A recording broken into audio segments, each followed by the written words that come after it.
Welcome back to Book Bingers, the podcast where two best friends talk about books, book boyfriends, wingspans, dragons, theories. Today is the penultimate episode. Oh my god. For Fourth Wing.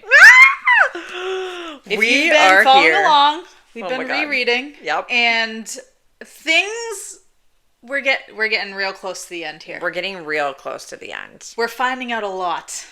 A lot. There's a lot of big reveals. Yeah.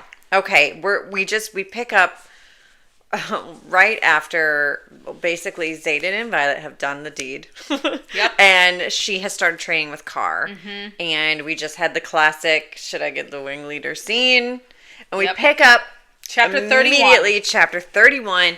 It is July 1st. It is the anniversary of the battle. It is reunification day. And there's a knock at the door, and it's Xaden. He's like, hey, I just wanted to stop by. Ooh, this mess is intense. He's like, this definitely didn't look this bad when I left this morning. I really convinced myself that maybe it wasn't so bad. I convinced myself that I put that thing of violets at your bedside table, and in the dark, it didn't look so messy. It didn't look so bad. But in fact, we destroyed your entire room. And here we are. And they're going to have a very interesting conversation that kind of reminds me of high school. And the hey, we're going to break up, but we're going to totally keep flirting with each other. And we obviously like each other kind of scene, but not before Violet is incredibly vulnerable. We also are going to have, before we get there, a little scene where Violet asks, I want you to be real with me. I want you to tell me something real. And he's like, okay, what? And she asks about him and Bodhi, and where they went, where were they going, and what's wild is he tells her. He does, but he's like, okay, I'm gonna tell you, but you can't ask me any questions. Okay, you can't ask me anything. And definitely, else. He knows innately that he can't lie to her. Correct. So he already is putting up this barrier of don't ask me any questions. Don't make me tell you the truth. Yes. You know? I can't lie to you. I don't want to lie to you. I can't lie to you. And he says he was at Athbine. Mm-hmm. You can't know why or ask anything else, but that's where we were. And she's like, oh, that is definitely not what I expected. Thank you for telling me. Oh my God, thank you so much. That's not what I thought. And then we get into them opening. A book falls off the her desk, and a piece of parchment is in it. My God, can you imagine? No. And you see your dad's handwriting. And it's been there all along. You didn't know it was all there. along. You what? Thank God she got this book back. Thanks, Mira. And the letter says, my Violet, by the time you find this, you'll most likely be in the scribe quadrant. Remember that folklore is passed from one generation to the next to teach us about our past. If we lose it, we lose the links to our past. It only takes one desperate generation to change history, even erase it. I know you'll make the right choice when the time comes. You've always been the best of both your mother and me. Love, Dad. What's the right choice she has to make? Dad knows so much more. What does her dad know? But he also does not know she was going to be a writer. So he thinks that she's going to be reading this as a scribe because, as we know, scribes hold all the power. In his mind, the way that she's going to change things is being a scribe. And it's by not erasing it, by bringing whatever writings or findings he's found that has been hidden to the light. That's what he thinks, that right choice she's going to make. But, sorry, Dad, things turned out differently. And it's like, Xaden goes, that's cryptic. And she goes, he got a little cryptic in the years after Brennan died. And part of me is like, did he get cryptic the same way that Xaden's dad got crazy? Mad? You know what I mean? But also, so now we know, probably, that there's something in the scribe quadrant he thought that she would find. But what if she doesn't find it? What if Justinia is the one that finds it? Yeah. But even if she's good or bad, she has to find this information. We need to have, at the point in Iron Flame, Justinia is an ally. We need to have people. We need to have someone in the scribe quadrant who knows what's going on. Yes. the truth of what's happening. Absolutely. Justinian is going to be important regardless. There's just no way. Correct. We have a scribe that we know that doesn't play a big role. Who has written these books. Hello. You know what I mean? Hello. She's going to become very powerful with her knowledge. Yeah. Whether how that's used or not, we don't know, but she's got to play a big role. Absolutely. A big role. And then it says, the pages flutter as I flip through stories of an ancient kingdom that spanned from ocean to ocean in a great war among 3 brothers who fought to control the magic in this mystical land. Some of the fables tell stories of the first riders who learned to bond with dragons and how those bonds could turn on the rider if they tried to consume too much power. Others talk of a great evil that spread across the land as man became corrupted by dark magic and turned into creatures known as Venin, who created flocks of winged creatures called wyvern and scourged the land of all magic in the thirst for more power. Another talks about the dangers of wielding power from the ground instead of the skies, as one could easily start drawing magic from the earth and eventually be driven mad. There's so much to unpack there. Like, that just basically gave us everything that's happening. The whole story. Even down to, obviously, we want to focus on the venom parts because we know that. But what if we focused on a different part of that, where they talk about who learned to bond with dragons and how those bonds could turn the rider if they tried to consume too much power. Are we going to see Xaden try to consume too much power from Sigel? Are we going to see Violet try to consume too much power from one of her dragons? Are we going to see that happen? We wouldn't put that in there if we're not going to see someone try to use too much power. Correct. It could be anyone. Anyone that has a dragon. We have to see it happen. Mm-hmm.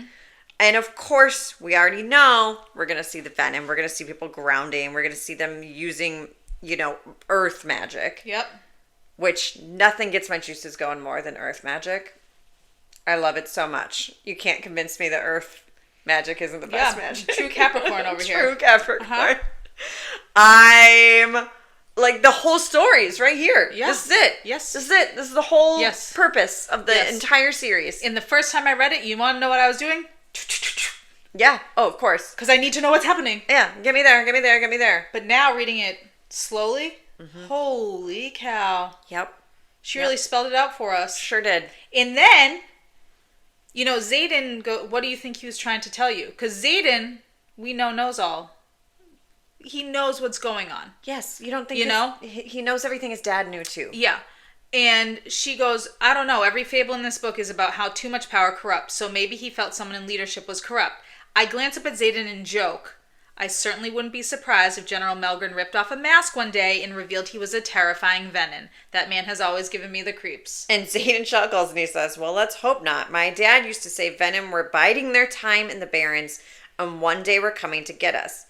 He says one day there would be no magic left in the kingdom if we weren't careful. So my question is, are we going to, in this story, approach magic level 0? Is that what Violet's end game will be? To either save the magic, or is she like, no, we need to finally, this is it. Bye, magic. The dragons need to go live their life without us. We need to learn to take care of ourselves. I don't know, but that's very scary. That is like, are you kidding me? There'd be no magic left? Could the dragons lose their magic? Will the gods eventually come to power and we have to go back to a world where we're just living for the gods and they have control over everything? I don't know. I don't know. But it feels like this is going to be like, oh, we think it's like Venin against dragons. I feel like it's going to be gods against dragons. That's what I don't know. I feel like we keep mentioning gods here and there. They've got to play a bigger part. Yeah, I agree. I think that we're led to believe this is going to be like, it's the Griffins against us. Nope, it's actually us against it. Like, I think it's just building. I agree. Something bigger. As every good fantasy does. You think it's this thing, and it's really the stepping stone. Yep. Yep. And it gets me excited. Oh, man. And the thing is, like, I wonder if Violet didn't change the subject here. Like, if Xaden was ready to start trickling in a little bit more truth to her. Yeah. Do you know what I mean? Yeah. She senses like he doesn't want to talk about his dad, so she's like, let's change the subject. I know something better to talk about. Let's talk about our relationship. How about last night? How about when you said don't fall for me? Yeah. Did you change your mind? And he's like, absolutely not. She's like, right. Well, here's the thing. I don't think I can separate sex from emotion when it comes to you. But she's like, well, shit, I said it. How refreshing to just not have a miscommunication Especially at their ages. And just be flat out with it. Like, she's like 20, 21, and he's 23. Like, that's young. Just so you know, I can't do that. No. So, sorry, I'm going to have feelings. Yep. I'm not going to be this, like, girl that just says she wants a physical relationship. No, I'm just going to, just Xaden, so you know. It's like, you don't really know me, not at my core, because he knows he's keeping secrets from her. And she's like, whose fault is that? And she's like, I know enough. And we'd have all the time in the world to figure it out if you'd stop acting like such an emotional chicken shit and just admit that you're going to fall for me too. And he's like, I have absolutely no intention of falling for you. I have absolutely no intention of falling for you. But you know what? Can't be helped. Your heart. Sorry, Xaden. It's cute. And they have this, like, kind of adorable little, like, fine. Then next time I see you, I just won't give in to all the things I want to give in to. And he's like, yeah, fine. Me neither. They get a little more descriptive than what I'm saying. But it's kind of the most adorable breakup that there ever was. Oh, yeah. It's so high school and so cute. And I think we all know that this is obviously not going to last because the sexual tension is so... Cut it with a knife. I mean, it's so intense. They just had the best night of their life, and now they're going to just walk away from it. Yeah. Even though they're bonded to each other forever. Okay. It's cute. I love it. And then at the end of this little thing, she goes, I never figured you for a liar, Xaden. It's very interesting to me how many times truth, lying, intention, like these very specific... She's a good writer. Yeah. She's a really good writer. Yeah. And then we just jump right to, did you hear that King Tori is celebrating Unification Day here? Do we know what his power is? Tori? Yeah. No. I don't know it. But he's got to be pretty powerful if he's a king, right? Or is he not? You know? Or does he have... Can he even ride a dragon? Or is it just this is the family that has been in power? This like England. Could be. You know? But I want to know, like, what's your dragon? Who's your dragon? What's your dragon look like? I want more. Correct. I think we're going to find out a lot more. I think so too. Yeah. I don't think he's a good guy. Yeah. That's my gut feeling, based on the fact that his son had to sneak in to be a writer. Yeah. But anyway. Does he only have 2 sons? That we've heard of so far. That we've heard of. I think. I mean, Iron Flame could tell me a lot more. Part of me is like, we're looking for... Are we looking for 3 brothers? Are we looking for 3? Are there girls? I don't even know. Are they 3 siblings? Like, who I don't know. knows? I do remember that she talks about Eric and how she knows him more in Iron Flame. And Xaden killed the other brother. Yeah, so maybe we'll hear more. My brain can't remember Iron Flame. Yeah. Hence why we're doing this. Yeah. Oh, thank God. Oh, boy. More banter. The banter is just ups the banter. Is so good. Once they have the mind speak, the banter is so good because it's my favorite. It's kind of like a text message where like you say things over text that you would never say out loud. Of course. You know what I mean? Any kind of thing where I get like communication, text, email, mind speak, any of that where they don't have to say it out loud. Yeah, you get to be a little modern more day texting in their brains. A little more cheeky. And Xaden and her, they can't help but flirt with each other. Oh God. How did you guys think you would never end up together? Are you insane? You thought you could call it quits? You can't quit me. Please. Oh, God. It's just too cute. Anyways, and he says, like, seriously, I can't think when you're looking at me like that. Like, it just... The great, like, she drops her fork. She makes him choke on water. Like, this is my favorite scene. This is my favorite Mind Speak scene by far. And it is a very viral, like, popular scene. But for good reason. I cannot. And I love that at the end it says... I grin, which earns me about 6 looks of confusion from our table and 1 set of rolled eyes from Liam. Liam. You know that Liam Xaden, it's very clear Xaden tells Liam everything. I wonder if Xaden told Liam more than he tells Garrick and Bodhi. Correct. We also get at the end of this, he says, "You're going to be the death of me." The count keeps going. The count keeps going. We're only 10 days away from graduation at this point. How crazy is that? We've gone through the whole year. And like they get what, like a week or two off before off. Just my God. And then they go to class and there's more mind speak in class. Of course there is. In class. She literally says, "Take me to bed." Oh my God. He's like, that might be awkward in front of all of these And she's people. over here like, might be worth it. She marks that today is 6 years since Brennan has been killed. Yeah. He'd be a captain by now, maybe even a major. And it's a sad day, not only for her, but for all of our...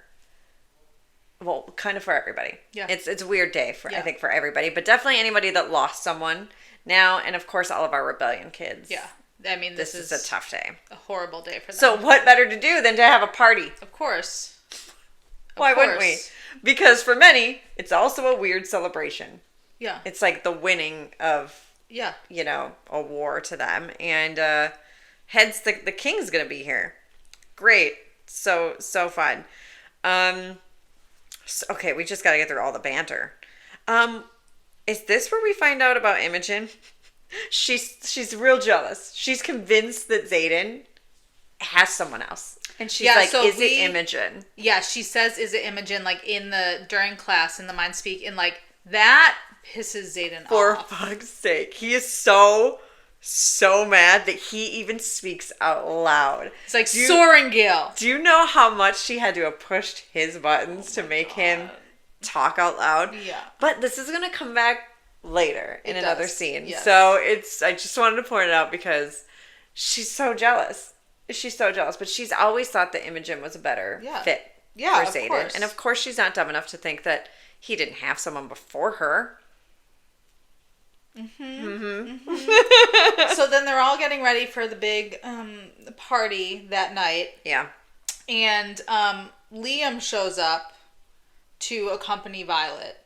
And Violet's like, basically like, Xaden shouldn't have sent you here. Like, you don't need to be here. And Liam straight up is like, Xaden didn't make me. He would never. Like, he would never. Never make Absolutely any of not. us. Yeah. I'm here because I want to be. And I want to be here for you. And I feel like this whole scene just really solidifies the fact that Liam is just such a good person. And he really is truly Violet's friend.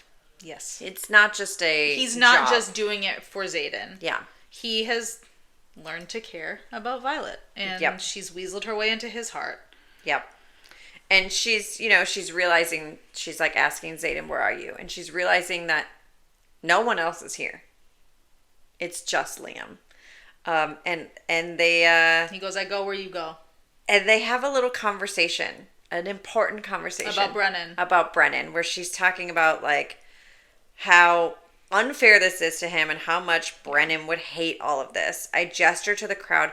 He was more about getting the work done than celebrating its completion. And he says, "Yeah, sounds like..." And then his words die as I squeeze his arm tighter, and I note the separating crowd before us because the king and her mom are coming towards him. But he was about to slip. Sounds like Brennan. Yeah. You know what I mean? Sounds like Brennan. Yeah, because this is a weird day for all the rebellion kids, but it's also big of Liam to acknowledge the fact, like, this is also the anniversary of your brother's death. Even though he knows the truth, he's still acknowledging that she doesn't, and for her, this is a day that she lost someone. Yeah. Whether Brennan's alive or not, she lost her brother. She lost him. And she hasn't had him for 6 years. Mm-hmm. Liam is we don't deserve him. No. He's too good for this world. Correct. He's not long for this world. He's too good for this world. Yeah. So we have a whole conversation with Melgren and King Tori and her mom. Yes. And Liam just like being there, and how ridiculously awkward this must be. But Liam plays the game. Oh, he does. Very well. So well. Like, I am blown away by his responses. He immediately turns it from them talking about his dad to who raised him and how they get all the credit because they're so good. And that blows my... Like, Duke Lindell, I think is their name. Yeah. Like, such a good man. A loyal man. Oh, yes, yes, yes. And Liam says, I have him to thank for my fortitude, majesty. It literally says Liam plays the game well. Uh-huh. And then they start asking about Xaden. Like, where is he? I want to put eyes on him. And Violet is the one that comes to his defense right away. And she's like, he's our wing leader, actually. And she says, like, how he saved her life. Mm-hmm. And she knows that she can't appear too sympathetic, but also kind of leaves with the king says, it's good to have a Sorrengail on the lookout for us. You'll let us know if he decides to, I don't know, start another war. Mm-hmm.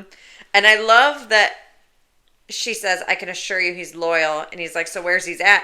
And then, like, her mom immediately, we know a little bit more about her mom, but she's also protecting Xaden in this moment. She is.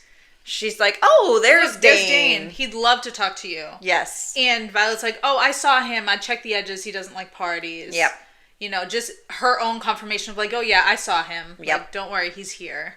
Yep. So Dain, stop fucking touching her. Dain comes over and he's like, his touch is gentle when he cups my cheek. You look beautiful tonight, Vi. He also calls her Vi. You're not allowed to do that anymore. My other question is like, who greets a friend like that every time? Like every time that you see someone? I've literally never seen my friend and cupped their face. Male or female. Hi. Never. What? Never. Like, I feel like parents don't even do that to their children. It's weird. Past the age of like 3. But he does it every single time every to her. time? He says, you look beautiful. She says, thank you, you look fabulous. His hand falls away as he turns to Liam. Has this one tried to escape yet? She's always hated these things. They have a whole thing. And then, Liam's like, no, not yet, but the evening is young. Dain must read the tense line of Liam's face because his smile slips when he looks back at me. Yeah, I don't think that's what he was picking up on, Violet. Mm-hmm. I think he just saw a little more than he wanted to see. Mm-hmm. The staircase is about 5 feet to our right. I'll distract while you slip away. So, okay, thanks, Dain, I guess, because she does slip away. She's on her way to find Xaden. She is. And we see our little Violet go on the parapet again in a fucking dress. In a dress, barefoot. Like it's nothing. Talk about what a difference a year makes. A year has made quite a difference. Okay, so I love how she asks Bodhi and Garrick, like, tell me he's not out there. And they're like, he goes, I could tell you that, but I'd be lying. Mm-hmm. And, for the first time since last year, I step up to the parapet. And we go to chapter 32. So she's... And while she's on the parapet, that is the moment that she realizes... Oh, yeah. That she loves Xaden. I love him. She's literally putting her life on the line for the man she loves. Like, if that doesn't confirm your feelings, she'd already been thinking it, but this confirms it. She's going on the parapet. Mm-hmm. Let's not forget, this is where the whole story started, was her going on the parapet. This is like such a symbolic gesture. I love it. I love it so well. I, again, can see this so cinematically in my brain. Just Xaden sitting there. And he's so mad at her. Of course he is. Like, and he's not mad that she's there. He's mad like, why are you walking on the parapet? Like, I went through the whole year trying to keep you safe and you're just going to walk out here in a dress? And she's like, I could say the same thing about you. He's like, I have my shadows. She's like, that's a good point. She's like, you're right. You're right. Didn't think about that. But I'm sure they'll save me too, right? It's fine now. But Violet comes straight out and is just like, she's not going to accept that he doesn't want them to be together. No. And she goes, no, I'm not just talking about in bed. You want me, Xaden Ryerson. Yep. You might not say it, but you do better. You show it. Yep.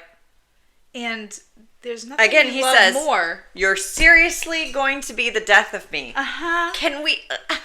I can't not see it every time for like the millionth time now. It's a little frustrating. But she has this same declaration kind of that he had to her saying, you show it every time you choose to trust me, every time your eyes linger on mine. You show it with every sparring lesson you don't have time for, every flight lesson that pulls you away from your own studies. You show it when you refuse to touch me because you're worried I don't really want you. Then you show it again when you take the time to hunt down violets before a leadership meeting so I don't wake up feeling alone. You show it in a million different ways. Please don't deny it. His jaw flexes, but he doesn't deny it. His jaw flexes a lot. It sure does. It sure does. He's grinding his teeth quite a bit because of Violet. Yeah.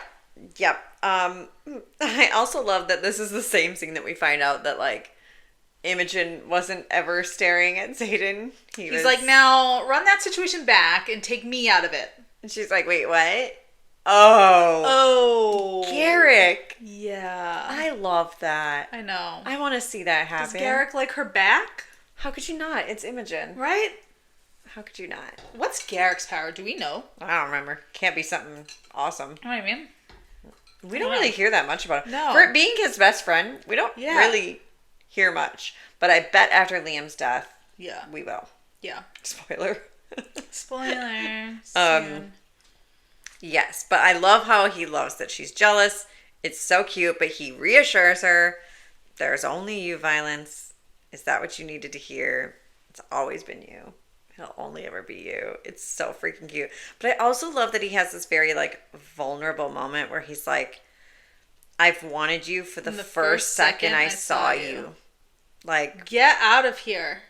And I know that there's a lot of people that theorize that he saw her before, but maybe her memories were taken away by Imogen, like, whatever. I don't care. Whatever that first moment is, he saw her. He's loved her since then. And he also is so... Can men be more honest like this? He's like, I am not in a place to take care of anyone tonight. And yes, I know that's a shitty thing to say since the anniversary of losing Brennan, not Brennan dying. Losing Brennan. And just the, like... She's like, I'll take care of you. Vi. Yeah, Dain needs to stop saying it. And so we go. And so she takes him back to his room to take care of him. Yes, we also get to see his room for the first time. Yeah. And isn't it like a treasure trove? I want to just dive in and see what else is in there. Yeah, he got like a nice big corner room. He sure does. Little corner suite happening. Yeah. Because the meetings also happen there, and he's got like a billion weapons. I can just so see it. Absolutely. It's just he also has a bookshelf. He does. What books does he have? Right? Let me dive into those. I feel like there's secrets in his room. I know. I also love that we get like some honesty from Xaden where he's like, hey, did you know I don't like hearing you talk about Dain? I really hate that guy. I love it. I just like we've known it. But him just being like, hey, I don't want to... Hey, like, we're going to my room. Can we not talk about the last time you came up here and it's Dain? Like, I don't know if you know that, but I really don't like him. So we see his room. They do leadership meetings there. And we find out he's literally never lost a challenge. Are we shocked by that? Not even a little. And she's like, hey, sit down. I love this scene, too. It's great. It's so different than the other one, but also... so good. This is like more of a like I love you. Like they're gonna make love. Yeah, it's softer. If you will. It's softer. And she's looking at all his scars. And he's like just really kind of realizing that she's wearing a dress, and he's like, oh my god, fuck me, you look beautiful. We also find out that most dragons scar their riders. Yes. But Tairn and Andarna have never hurt her. And he says the cutest thing. He's like, or maybe they knew you already carried a scar. Yeah. And he talks a little bit about like what was going through his mind in that scene when she was in the valley with the dragons. Yep. And we know he would have stepped in. Like there is no way. He would have broken all of the rules for her that day. He says, I don't deserve you, but I'm going to keep you all the same. Oh, Xaden, why can't you see yourself the way I see you? I'm going to keep you. It's giving Casper. It's giving Casper! Yeah. Oh, I love it so much. Now, she keeps saying that she loves him. He doesn't say it. The words. No. And that's okay, because she's already said, it's okay, I already know how you feel, because you show me. But that makes it that much more powerful when he does eventually say it. But right now, it is noted, he does not say it. And like an admission that I don't think he wanted to voice is, I fucking need you, Violet, right now, and I don't need anyone. I don't need anyone. So she has broken down all of his walls. We also get another pretty viral quote here where they're in the middle of it and she says, "Oh gods." And he says, "Which one are you calling out for?" He asks against my flesh, "Because it's just you and me in this room, Vi, and I don't share." Excuse me, sir. The cockiness and the swag and the riz is off the charts, and I love it so freaking much. Yep. But again, so many gods. We just keep coming back to these gods. Yep. Okay. She breaks his window. She sure does. Breaks his window. He put up a shield, so it's just sand in the bed.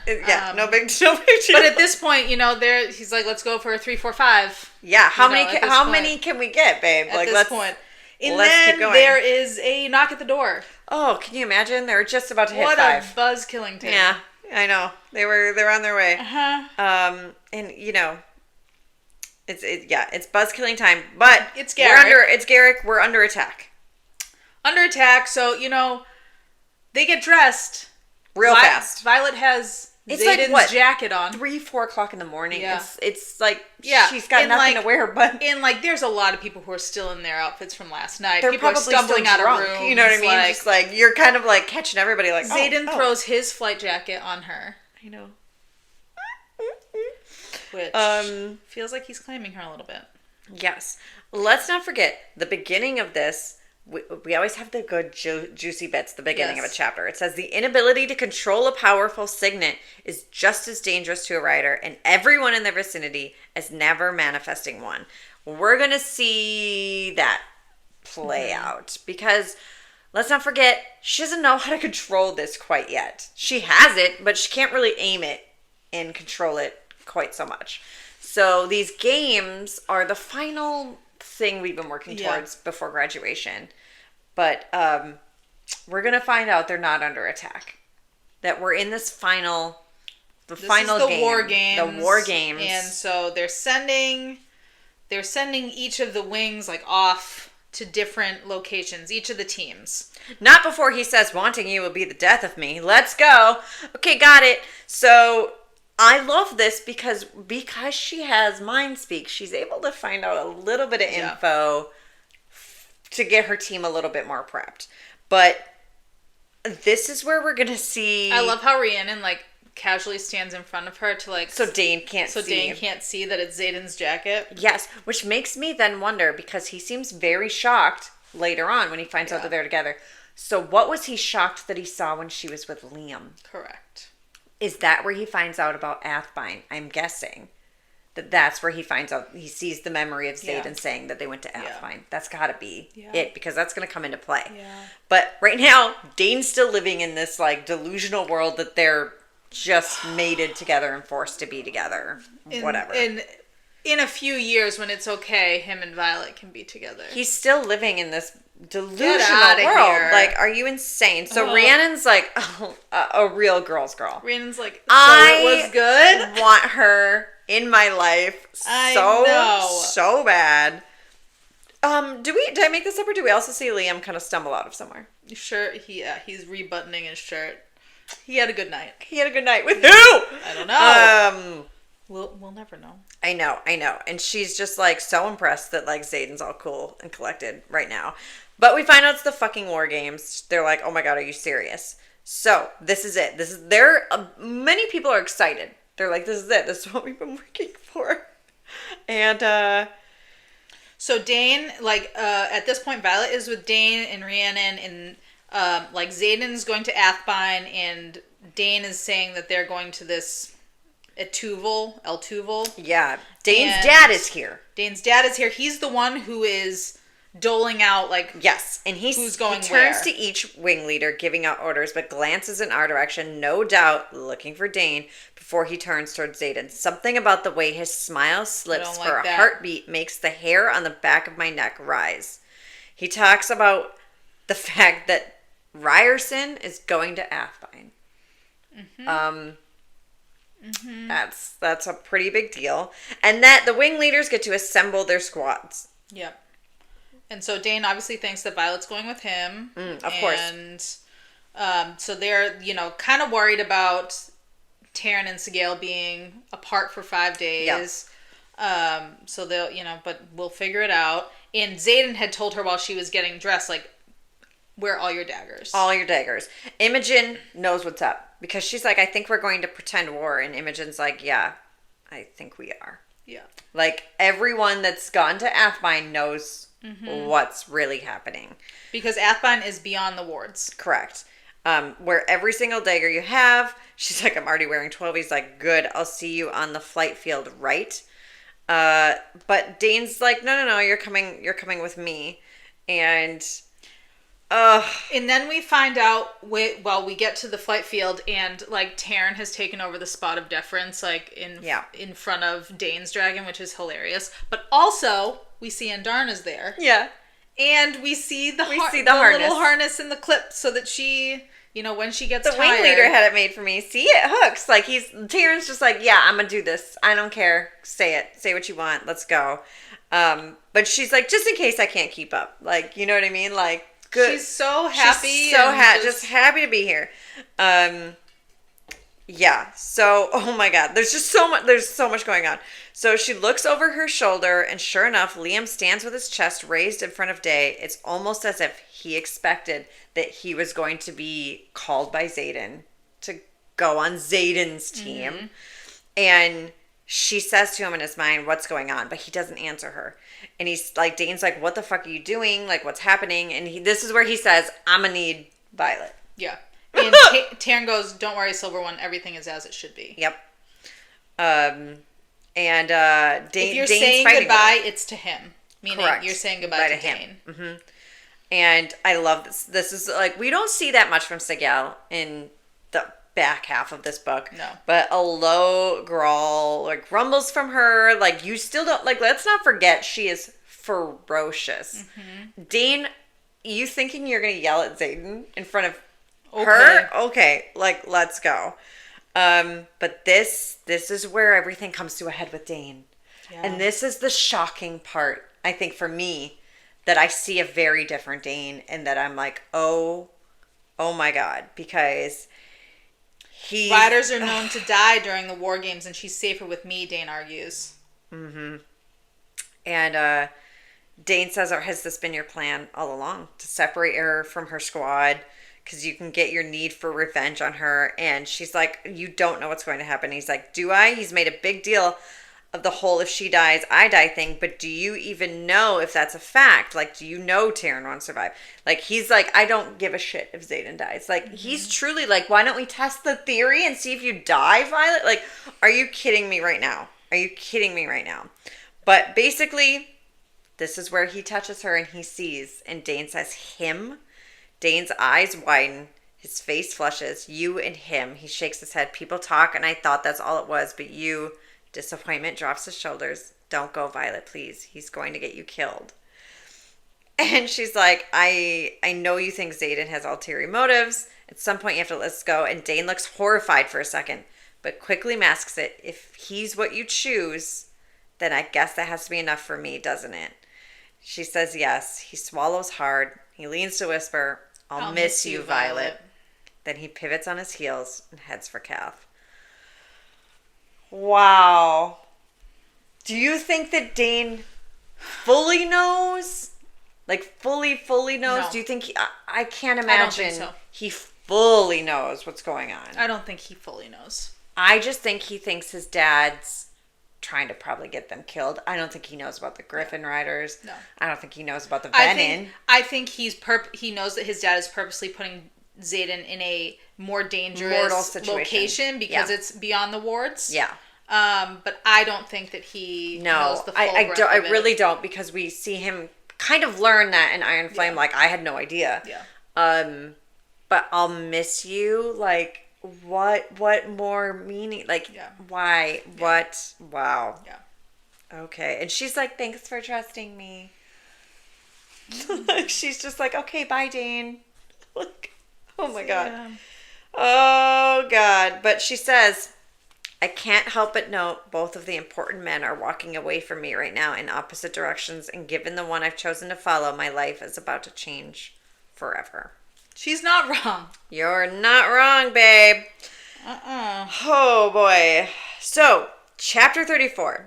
At the beginning of our, Epigraph. chapter, the first known griffin attack occurred.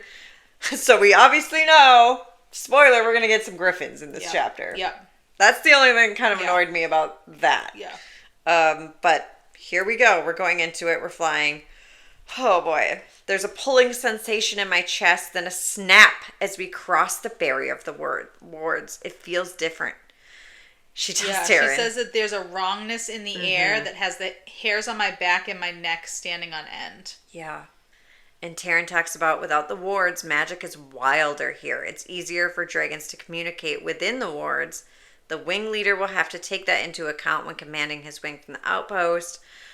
This is really important. What do you mean magic is wilder out here? Does that mean she's going to be more powerful out of the wards? Of course. Absolutely. But who else is going to be more powerful? Yeah. Oh boy. You can see the build. You can see it. You can see it. You can see it. Everyone's tired. They're flying really, really far. So we have to stop. Yeah. Oh my God. Okay. So much happens here. Oh my God. Where do we even start? It's they get off of the dragons and everyone's kind of resting, watering, eating, and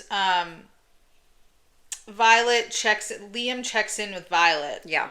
And he's asking her are you okay? And she's if I say I'm not sure, will you think any less of me? And he'd say, I think you're being honest. Yep. And he looks over and he sees Xaden and Garrick, and Xaden, she immediately is just back to I love him so much. It's okay. Everything's going to be okay because I'm with him. Yep. And, they have a little banter back and forth. And Liam asks her, are you doing all right with whatever's going on there? Meaning between her and Xaden. I love her response. And if I tell you I'm not sure, he'd say, I think you got yourself in over your head. The look on his face is anything but teasing. He's not playing right now. And she said, for someone who owes Xaden everything, that's not a glowing recommendation. Don't turn into Dain on me. And Liam says, it's not that. I just know his priorities. Yeah. And what a tough situation for that to put Liam in. Yeah. Because he truly does care about both of them now. Yeah. But he knows there's something bigger than Violet right now. And he knows Violet doesn't know. And he knows what that's going to do to her. And that she's about to find out. Correct. And no one can really prepare her for what's about to happen. No. But before that, we have a cute little moment with Xaden. He grabs her hand in front of everyone. These are his people. He doesn't have to be a different Xaden. At this point, she doesn't realize that. She has this realization in a little bit that she's the only non-rebellion rider there. Yep. No relic on her. No. But he grabs her hand in front of everyone. He sits her, he starts massaging her. He's I trust every single person here with my life. Yep. He's did you get enough to drink, to eat? Your legs are stiff. Let me work those knots. He's just being a whole different Xaden. He sure is. He's being the Xaden in the bedroom, but outside of the bedroom. Yep. And he also is tell me what you're thinking at one point, because remember, he's not going to read her thoughts. He can only read intentions. He can't read and I think at what this someone's point, thinking. He's stopped even he's not going to read her intentions. No. He wants to hear everything straight from her. No. And intentions are so different than someone's thoughts. He can feel what she might be leaning towards and can guess what she might be thinking, but word for word, he doesn't know. So he's, oh my God, my battery is so low. He's tell me what you're thinking. And she was I was just thinking you were exactly as predicted the first time you took me in my room. And he's oh yeah, they have this little thing. And he says, you're mine, Violet. And she says, only if you're mine. And he says, I've been yours for longer than you could ever imagine. As if words untether him. He clutches the nape of my neck and kisses me long and hard, stealing every breath, every thought beyond the sweep of his tongue and the rising tide of the need that eats my skin. But then this beautiful moment ends with a shit. Violet, I'm so sorry. I need you to stay calm. Uh-huh. And we hear someone say, silly to hide what's already been seen. And if rumors are true, there's only one silver-haired rider in your death factory of a college, which means that's General Sorrengail's youngest. Yep. And she's like, what is happening? And lo and behold, there's a pair of griffin riders. Yep. Standing. Oh, God. And she finds out at this point that Tairn and Andarna also know all of this has been happening. That Xaden has a relationship with griffin riders. And then she's about to protect herself, but Xaden says no. And he turns and hauls her against his chest, wrapping his arms around me and pinning my arms to the side. And then he gives her to Liam, like that. Like that, so that she can't... And at that point, Tairn is like, no. No. And Liam's like, okay, fair enough. Yep. Fair enough. Yep. I'm not gonna... Yep. And if you have ever trusted me, Violet, he says, I need you to do it now. The plea in his eyes leaves me stunned. Our enemies are feet away and he wants to have a moment. He says, just stay here, stay calm. And then he passed her like a rucksack. Like, I can't even. And then he says, you're fucking early. And her heart drops. Oh my God. Yeah.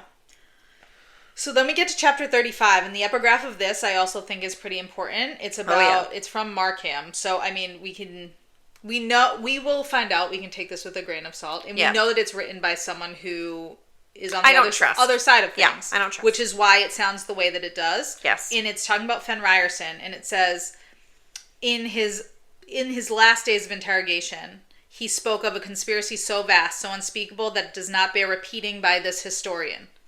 Yeah. Okay, so you're telling me that you purposely buried something, and you're not telling it. Okay, great. The execution was swift and merciful for a madman who cost untold lives. A madman. They really, history we see right now, painted someone as insane. Yeah. Wow, that's never been done before. Uh-huh. We also get an actual description of it. I've never seen a griffin rider before. The dragons usually burn them along with their half eagle, half lion mounts. Up until now, I didn't really know what a griffin looked like.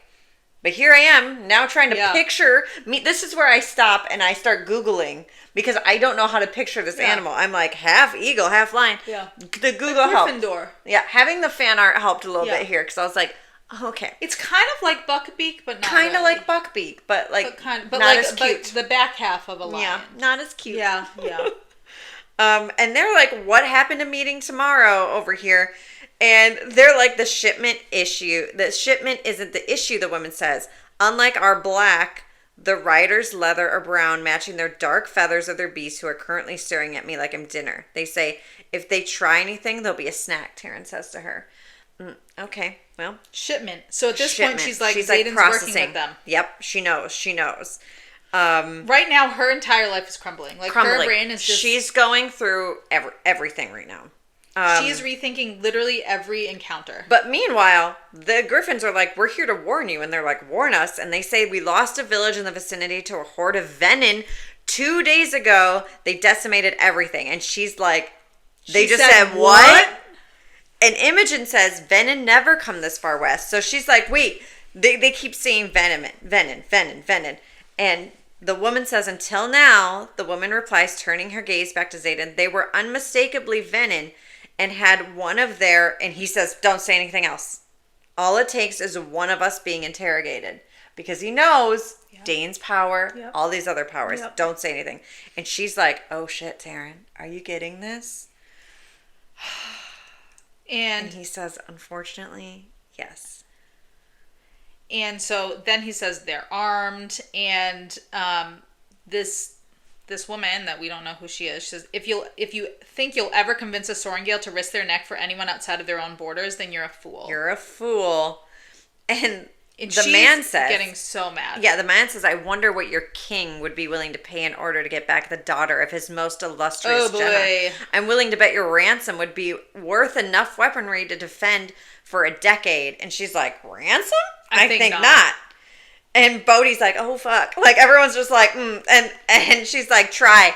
I dare you. Which is what I love about Violet at this point. It's not like she's cowering. She's like, go ahead. Go ahead. Go ahead. I'm powerful. She still thinks Tairn is going to have her And back. at this point, Xaden's like, she's not up for discussion. No.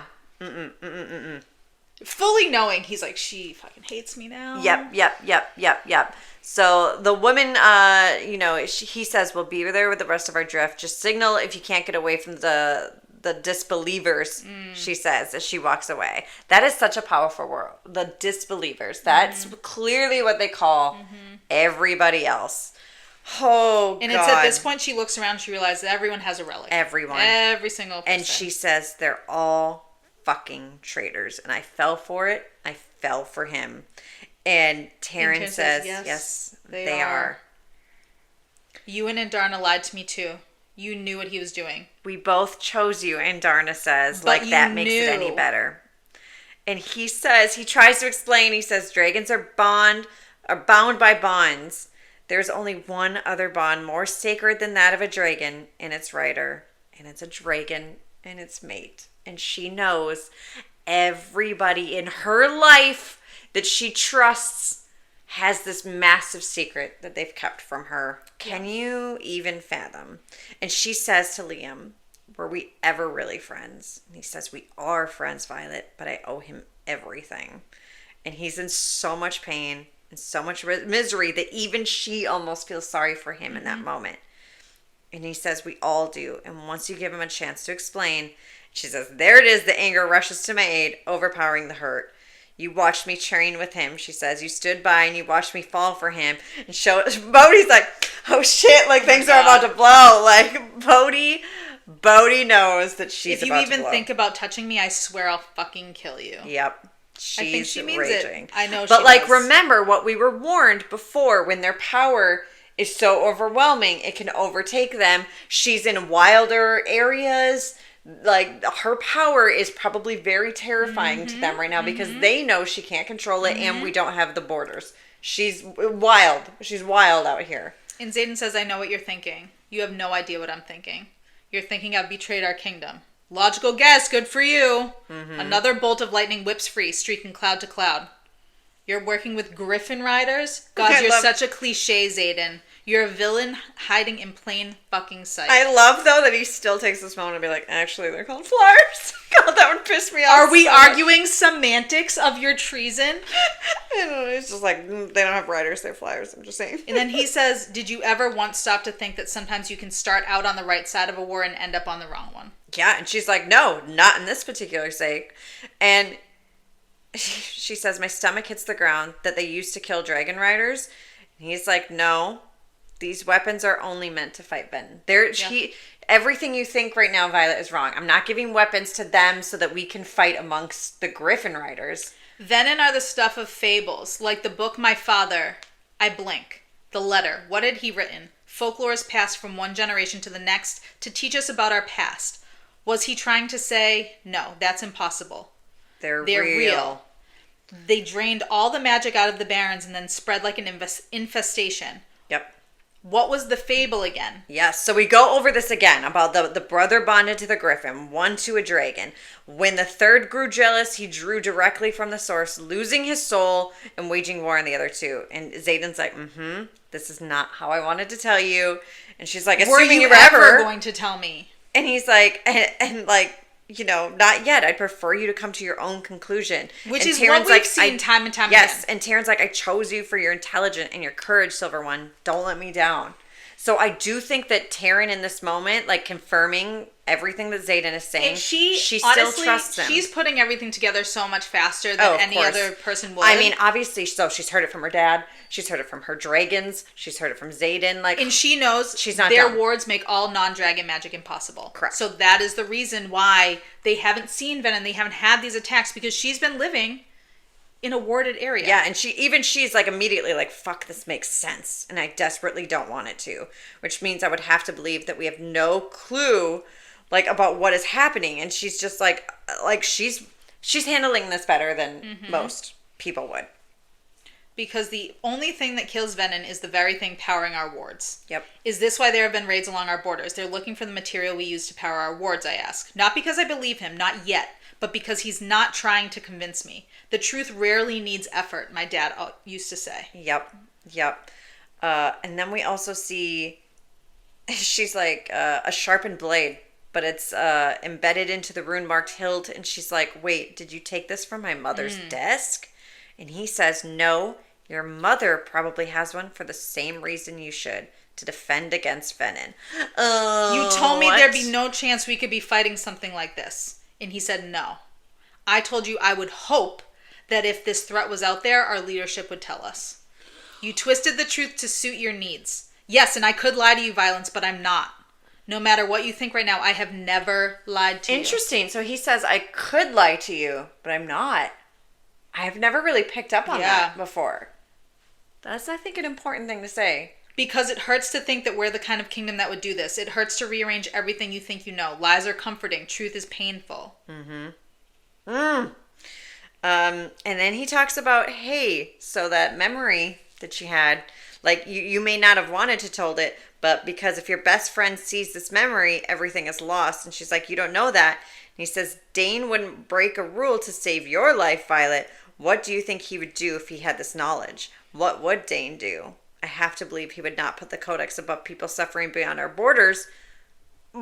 But obviously we've seen Dain do the opposite time and time and time again. And even Xaden has the knowledge. And this is what infuriates me moving forward, is Xaden's like, this is bigger than you and me. And like the first 40% of Iron Flame is Violet making it about her. Correct. But like, sometimes secrets are okay. You can't ever give the full truth when there's a bigger picture like this. And even like she talks to Andarna and Tairn, and Andarna says, we know we didn't lie. We just didn't tell you everything. And she says, that's lying by omission. And Tairn says, she's right, Golden One. You have every right to be angry. We made a choice to protect you without your consent. It was an error and one that I won't make again. And Xaden says, I watched my own father executed trying to help these people. I couldn't risk you too. He says, you love me. And she says, loved. And he says, love? You love me. And she's like, she's trying to like, no. So we see it flip-flopped, where before she was like, trying to convince you him, have you these love feelings me. for me. Yes. And he's like, no. It flipped in that moment. And he's like, no, you do love me. And she's like, no, everything I felt for you is based on secrets. This is like a theme. He's going to spend the rest of like however long convincing her that I already you love know me. how annoyed we're going to be. You don't even know. Do you remember going into the book? I was like, I know what's going to happen. Before we even read Iron Flame, I said, I'm going to give them 20% and that's it. It went way past 20%. It sure did. So angry.